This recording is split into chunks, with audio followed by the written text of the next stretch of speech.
আপনারা কি কখনো রাতের আকাশের দিকে তাকিয়েছেন? আপনাদের মনেও কি একটি প্রশ্ন কি দিয়েছে যে আমাদের মহাবিশ্ব কত বিশাল এবং কত না রহস্যের মাঝে লুকিয়ে আছে? আমরা আজ মহাবিশ্বের শক্তিশালী এবং রহস্যময় বস্তু ব্ল্যাক হোল সম্পর্কে জানব। চলুন শুরু করা যাক আজকের ভিডিও। ব্ল্যাক হোল হলো এমন একটি স্থান যেখানে গ্র্যাভিটি এত শক্তিশালী যে আলো বের হতে পারে না। যখন একটি তারা তার জীবনকাল শেষ করে মৃত্যুবরণ করে তখন তৈরি হয় একটি ব্ল্যাক হোল। ব্ল্যাক হোল সাধারণত দুই প্রকার, একটি স্টেলার ব্ল্যাক হোল, দ্বিতীয়টি হচ্ছে supermassive black hole. Supermassive black hole সাধারণত গ্যালাক্সির কেন্দ্রে অবস্থান করে।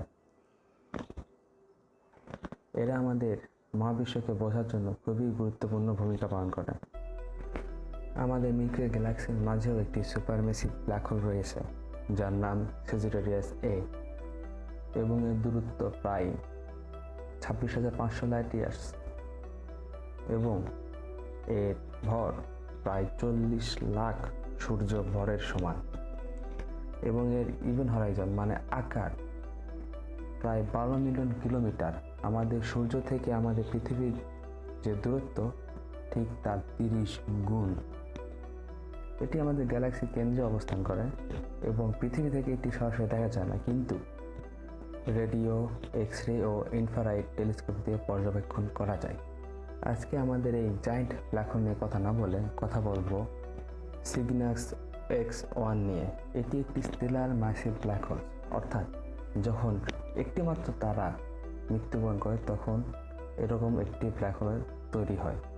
স্টেলার ব্ল্যাক হোল সাধারণত 5 থেকে 20টি এমন সূর্যের ভরের হয়ে থাকে, কিন্তু সাইগনাস X1 এর ভর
ফায়ারওয়ার্কসের মতো এনার্জেটিক, কিন্তু সুপারম্যাসিভ ব্ল্যাক হোল গ্যালাক্সির সেন্টার নিয়ন্ত্রণ করে।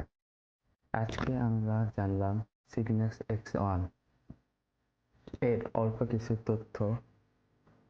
আপনারা যদি ব্ল্যাক হোল সম্পর্কে আরও বিস্তারিত এবং আমাদের গ্যালাক্সির মাঝখানে অবস্থিত সুপারম্যাসিভ ব্ল্যাক হোল স্যাজিটেরিয়াস এ সম্পর্কে জানতে চান, অবশ্যই কমেন্টে জানান। আমাদের এই ভিডিওটি যদি আপনাদের কাছে ভালো লেগে থাকে তো অবশ্যই লাইক শেয়ার করবেন এবং আপনারা যদি এরকম আরও অজানা তথ্যগুলোকে জানতে চান তাহলে অবশ্যই আমাদের চ্যানেলটিকে সাবস্ক্রাইব করে রাখবেন।